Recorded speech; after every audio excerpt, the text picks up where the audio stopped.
আবার আমরা পোল খুলেছি পাকিস্তানের রাষ্ট্রসংঘের ভেতরে।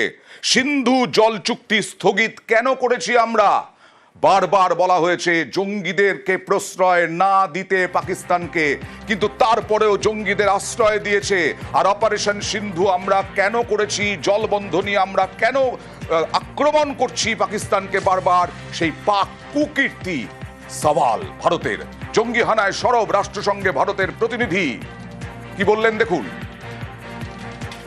Pakistan has violated the spirit of the treaty by inflicting 3 wars and thousands of terror attacks on India. In the last 4 decades, more than 20,000 Indian lives have been lost in terror attacks, the most recent of which was a dastardly targeted terror attack on tourists in Pahalgam last month. Some of the old dams are facing serious safety concerns. However, Pakistan has continued to block consistently any changes to this infrastructure. That India has finally announced that the treaty will be in abeyance until Pakistan, which is a global epicenter of terror, credibly and irrevocably ends its support for cross-border terrorism. এই যে পাকিস্তানের কুকীর্তি আবার আমরা ফাঁস করে দিলাম রাষ্ট্রসংঘে নিয়ে কথা বলেছিলাম আন্তর্জাতিক সম্পর্ক বিশেষজ্ঞ অধ্যাপক রাজাগোপাল ধর চক্রবর্তীর সঙ্গে। এটা ভারত স্থগিত রাখতে চাইছে দুটো কারণ বলে আমার মনে হয়। একটা হচ্ছে তো পাকিস্তানকে আমরা শিক্ষা দিতে চাই, সুতরাং ভারত বেশ কিছুটা সময় নেবে যতক্ষণ না পর্যন্ত আমাদের ওই নদীগুলোর জল কিছুটা আমরা দেশের মধ্যে অন্যত্র ছড়িয়ে দিতে পারি। সে প্রচেষ্টা এখন থাকবে তো বটেই। সুতরাং পাকিস্তানকে সবক শেখার সময় এসেছে। সে মনে করছে ভারতবর্ষে টেররিজম পাঠিয়ে ভারতবর্ষকে অশান্ত করাটাই তার কাজ। সুতরাং ভারত নিঃসন্দেহে এই সমস্ত সুযোগগুলোকে ব্যবহার করে এখন রাষ্ট্রসংঘের যে প্ল্যাটফর্মে ভারত গেছে এবং জানিয়ে দিতে চাইছে কেন জলটাকে আটকানো হয়েছে।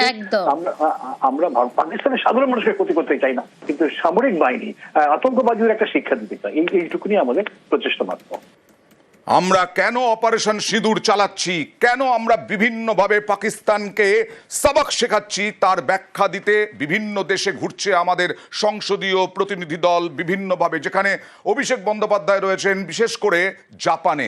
আজকে জাপান থেকে ঝোড়ো ব্যাটিং অভিষেক বন্দ্যোপাধ্যায়ের। কি বললেন একবার দেখুন পাকিস্তানকে আক্রমণ করে। इंडिया ने जो एयर स्ट्राइक्स कैरी आउट किए जहां पे 9 टेरर इंफ्रास्ट्रक्चर को न्यूट्रलाइज किया गया, and this is India firm in resolve honourable in action. We neutralize those terror infrastructures without endangering a single civilian life. जिस टेरर कैंप्स को डिस्ट्रॉय किया गया जहां से अजमल कसाब का ट्रेनिंग हुआ था, he was the prime accused of 2008 Mumbai attacks. वो एक एक करके 9 टेरर अटैक्स को हम लोग न्यूट्रलाइज किए। High ranking military officials, military generals of पाक army are physically present to offer their tributes and respects to those terrorists. It's out in public domain. मैं आप इंसान झूठ बोल सकता है, सच बोल सकता है, फोटोज फुटेजेस कभी झूठ नहीं बोलता है। Pakistan needs to be taught a lesson in the language they understand. If terrorism is a rabid dog, Pakistan is a wild handler. So we first need to bring the world collectively to combat this wild handler. Otherwise, this wild handler will end up breeding and raising more rabid dogs. So we will not bow down before them. বুধবারের পর থেকে আমরা যেটা বলছি অমানুষ পাকিস্তান।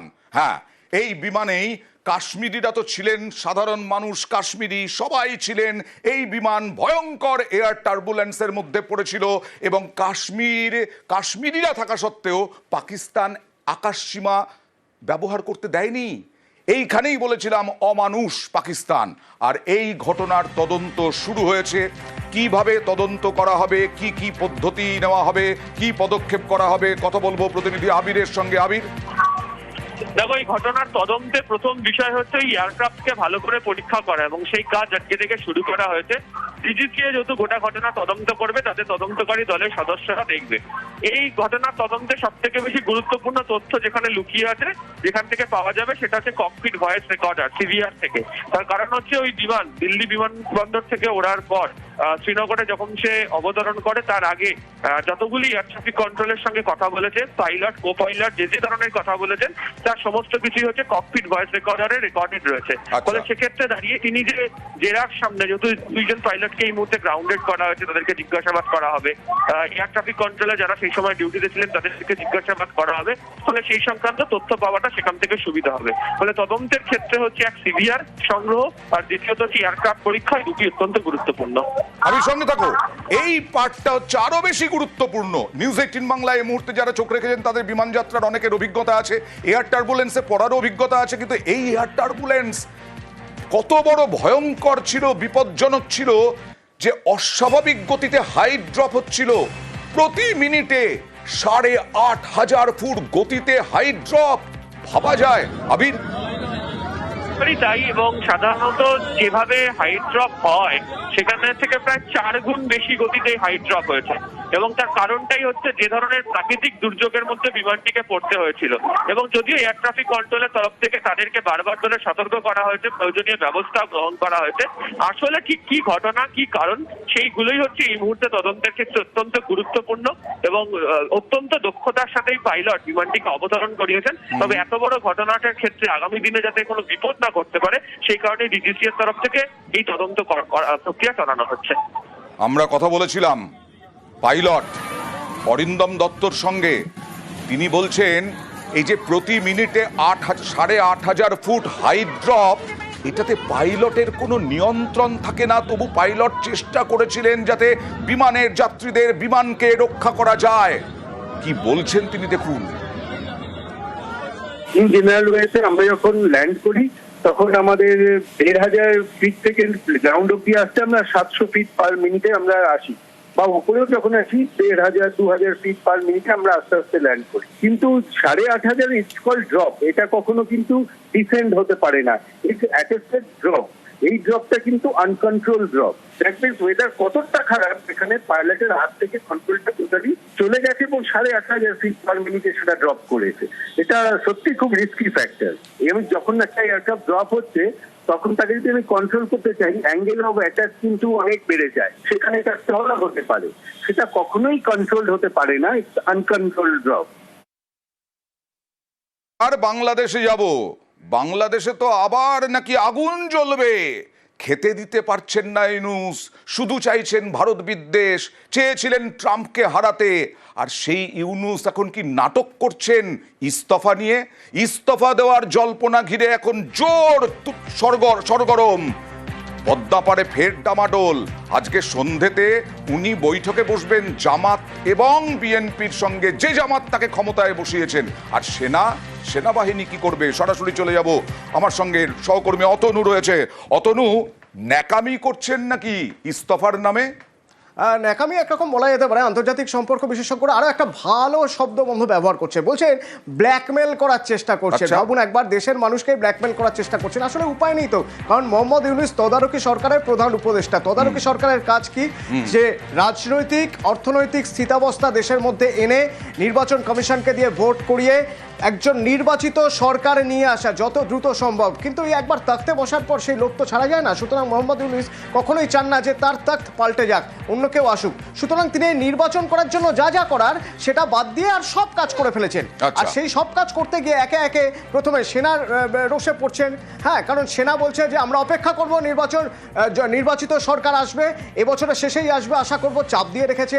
এবং রাজনৈতিক দলগুলো যাদেরকে ব্ল্যাকমেল করেছেন তারাও যখন আজ বৈঠকে বসবে, সেই বিএনপি বা জামাত, তারাও বৈঠকে বসার আগে একটা কথাই বলছে, না না আমরা তো চাইনি উনি ছেড়ে দিন, আমরা চাই উনি থাকুন, সুষ্ঠুভাবে সবকিছু পরিচালনা করুন। আমরা তো এই কথাটাই জামাতের প্রধানও বলেছেন। আমি আসবো অতনু আরেকবার তোমার কাছে। জামাতের প্রধান কি বললেন দেখুন। আমাদের প্রধান উপদেষ্টা বলেছেন জাতীয় নির্বাচন তিনি এই বছরের ডিসেম্বর থেকে আগামী বছরের জুনের মধ্যে সম্পন্ন করতে চান। তার এই কথার উপরে আমরা আস্থা রাখতে চাই। আমরা তাকেও বাধ্য করতে চাই না, কারণ তিনি তো সকলদের দ্বারা সমর্থিত। কি যে বলবেন এখনো পর্যন্ত বোঝা যাচ্ছে না, বুঝতেই পারছেন না তারা। আর এদিকে সেনাপ্রধান অতনু, সেনাপ্রধান নাকি নরমপন্থী, কিন্তু এই মুহূর্তে তো আমরা বাংলাদেশের যা পরিস্থিতি তাতে সেনাকে চরমপন্থী হিসেবে দেখতে অভ্যস্ত। সেনাবাহিনী কি একটু কিন্তু করছে? না, একেবারেই নয়। সেনাবাহিনীর সেদিনের এই বৈঠকে সারা দেশের সবাই যখন একসঙ্গে সেই বৈঠকে যারা যারা ফিল্ডে রয়েছেন তারা ভিডিও কনফারেন্সে গেছিলেন, সবাই এক বাক্যে একটা জায়গায় স্পষ্ট, তারা নির্বাচিত সরকারের কথা মেনেই চলবেন, আর কারো কথা নয়, এবং তারা আশা রাখছেন যত দ্রুত সম্ভব নির্বাচন হবে। এই যে জামাতের যার বক্তব্য শোনালেন, ইনি বলছেন যে আমাদের তো কথা দিয়েছেন মোহাম্মদ ইউনূস যে এই ডিসেম্বরের শেষে বা জানুয়ারির মধ্যে নির্বাচন করাবেন। আসলে এটাও এক ধরনের চাপ। জানিয়ে রাখা যে আপনি বলেছিলেন আপনাকে ভোট করাতেই হবে, এই ভোট করানো ছাড়া আর কোনো উপায় মোহাম্মদ ইউনূসের হাতে নেই। ভোট করানো ছাড়া মোহাম্মদ ইউনূসের হাতে আর কিছু নেই। ইউনূসের পদত্যাগের ইঙ্গিতে জোর জল্পনা। এবার মোহাম্মদ ইউনূসেরও নাকি একটা বাহিনী তৈরি হয়েছে। হ্যাঁ, হতে পারে অতনু, এরকম শোনা যাচ্ছে, কারণ মোহাম্মদ ইউনূস তো ছেড়ে দেওয়ার পাত্র নন, এই বুড়ো বয়সেও সিংহাসন দখল রাখতে চান। নিশ্চয়ই, আর সেই জন্যই তিনি বকলমে ছায়ায় থেকে বাইরে থেকে একটা রাজনৈতিক দল আগেই তৈরি করে ফেলেছেন, নাহিদ।